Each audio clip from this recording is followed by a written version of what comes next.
Hi, folks. Today I will be sharing some critical insights into why gold is an essential part of any smart investment portfolio, especially in this era. So, this year has been exceptional for gold and it has outperformed all other assets. And, it presents some key insights for the investors. So, let us dive into some facts and implications. Gold in this year has performed over 40% and it's is currently trading around $3,700 per ounce. And as per JP Morgan's recent forecast, it can very well above be $4,000 by April next year.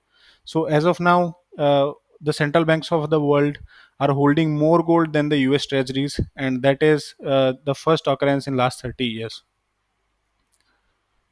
So, why did gold outperform every other asset class in this year?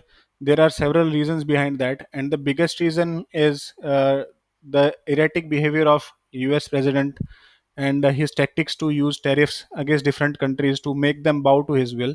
Second is the poor inflation data that came out several weeks back in US, and after that, poor numbers in employment data. So these are some of the contributing factors which are basically making the gold rise. And we need to understand that as long as these factors are there, there is no stopping gold. So, what are the key takeaways for investors? We need to understand that even at record prices, central banks are still buying gold, and for the past 3 years, they have been buying gold at least 1,000 tons per year, which signals their long term confidence in gold.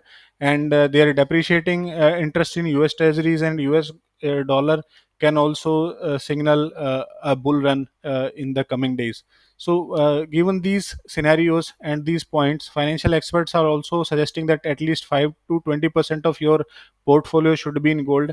And if you are waiting for purchasing gold at slightly lower prices, that may actually cost you if gold breaks out from here. So, this is it for the current video, and please share your questions in comments and please like and subscribe to my YouTube channel. Thank you so much.